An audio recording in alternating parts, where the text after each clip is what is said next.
I don't see any shields. That's because no one would be stupid enough to attack.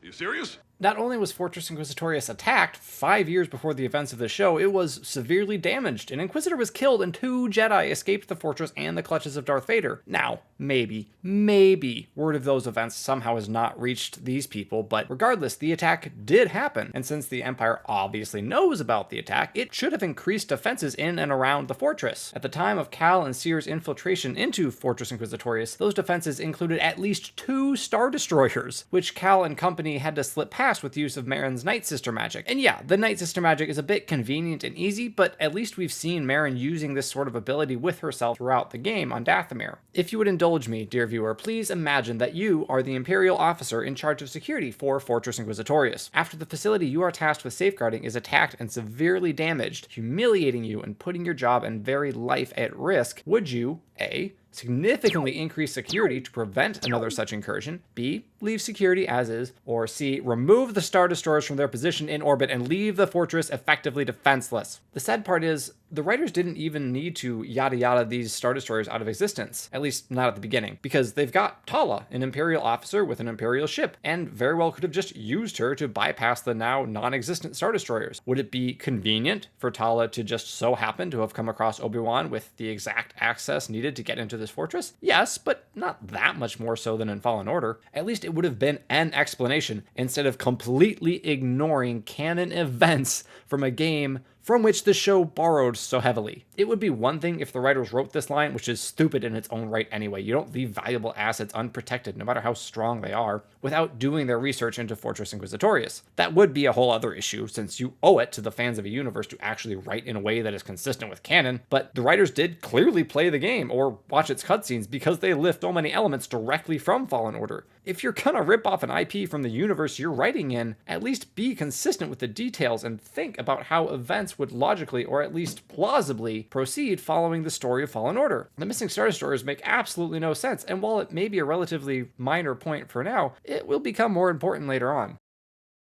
It truly is amazing how many elements and events the Obi-Wan show ripped right out of Fallen Order. For example, the actual entry into Fortress Inquisitorius. After getting inside the defense perimeter using Marin, Cal gets inside the actual fortress by swimming into one of the underwater airlocks, and Cere does the same, her mission being sabotage and generally helping Cal find his way through the fortress to the interrogation chamber where the holocron is kept. Obi-Wan also has a guide and helper, Tala, who lands her ship without being challenged due to the conspicuous lack of Star Destroyers in orbit, and then gets inside the fortress by pulling the "Do you know who I am" routine on discount major winners from Band of Brothers, which absolutely should not work because A, I am the lead security on this level. Then I'm your commanding officer, and you will address me as sir. she is not his commanding officer, she may be a higher rank, but that doesn't mean she's in his chain of command. B, I'm here with classified intelligence. Do you know what classified means? this is the Empire. Things go according to the rules. They are ordered. This type of rank-pulling nonsense would not be tolerated. And C, security should be way tighter considering this fortress was invaded 5 years ago. She then lets Obi-Wan in by opening an underwater port. Real original. Good thing they didn't think to seal off these entry points or give them extra security after the last time a Jedi came in through one. I mean, maybe they didn't figure out how Cal got in. It's not like he left any evidence. Careful! You have to deal with me now, Jedi. I'll take a break from direct comparisons for now, since most of the rest of the Fallen Order level is just Cal battling through opponents to reach the interrogation chambers, and I'll focus on some of the nonsense that happens in the Kenobi episode. Let's start with Tala getting discovered by another Imperial officer. This isn't your station. Let me see some identification. Come with me. He is clearly suspicious, so he decides to take her to a secluded area so she can conveniently choke him. What? If you think this person in the middle of Fortress Inquisitorius is up to no good, why on earth would you create a situation in which you are alone with that person in a secluded area? Demand she show ID then and there, or better yet, have some stormtroopers back you up. Instead, we have this absurdly contrived moment that isn't remotely necessary. Absolutely nothing comes of it. Tala just kills the guy and then goes back to the desk she was at, and the other 3 people in the room don't stop to question where the other guy went. This confrontation was pointless nonsense that doesn't drive the episode's plot forward in any way. It's official. Stormtroopers are now blind in Star Wars canon. There is no way they didn't see Obi-Wan ducking out of this hallway unless they suffer from acute myopia. Would it have been so hard to have Obi-Wan hear a door start to open and duck out of sight then, instead of still being on screen when the stormtroopers are walking right toward him in a straight, brightly lit hallway? Then we've got this whole scene where Tala manages to get Reva away from torturing Leia by saying she knows how to find the path. Reva suspects Tala for being stationed on Mapuzo when Obi-Wan and Leia escaped from there. An old man and a little girl escaped an Imperial checkpoint on your planet. But Tala's like, oh no, I was undercover and couldn't tell anyone. And Reva, who apparently can just read minds, doesn't immediately call her on her lie. Sure, she suspects her, but my goodness, Reva, maybe don't let such weak falsehoods fool you even for a second. Are you ready for quite possibly the worst action sequence in Star Wars history? I present to you Tala slapping stormtroopers into submission. Are you serious? An open-handed slap with a gloved hand was not only able to stun this Imperial stormtrooper for several seconds, but it caused him to drop his blaster. What? How? I don't know what else to say. That's absurd. Honestly, that may have even been worse. This trooper just chucks his blaster to the ground because Tala tugged on the chin of his helmet. His arm doesn't get touched, he just throws his blaster to the ground of his own free will. Then he loses a tug of war for Tala's blaster because, of course he does, and gets rewarded for his incompetence with some hot plasma. What about trooper number 1? He recovered from Tala's falcon slap, picked his blaster up, and is about to shoot her, right? Oh. No, he apparently forgot blasters exist and tries to hug it out with her, only to get fiercely rejected. Poor guy just needed to feel the warm embrace of a woman for a moment. Instead, he felt the heat of a plasma bolt. R.I.P., concussed trooper. R.I.P. Now we rejoin Obi-Wan as he rescues Leia by killing stormtroopers in the slowest possible fashion. Count the hits here. Should have just slapped him, Obi-Wan. It would have been faster. In Fallen Order, it takes 2 lightsaber hits to kill a stormtrooper, and that is arguably too many. It's a lightsaber, not a baseball bat. Obi-Wan takes 4 hits to kill this first trooper, and his second hit straight up bounces off the trooper's armor. We've seen lightsabers cut through solid metal like it's butter. What on earth is happening here?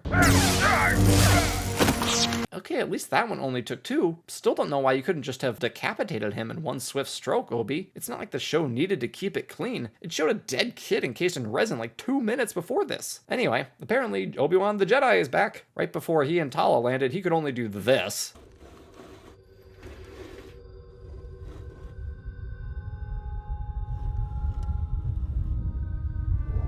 But then Tala gave him the most muted pep talk in TV history. You care about Leia, then you're gonna have to try. So he's good to go now, I guess. Hide!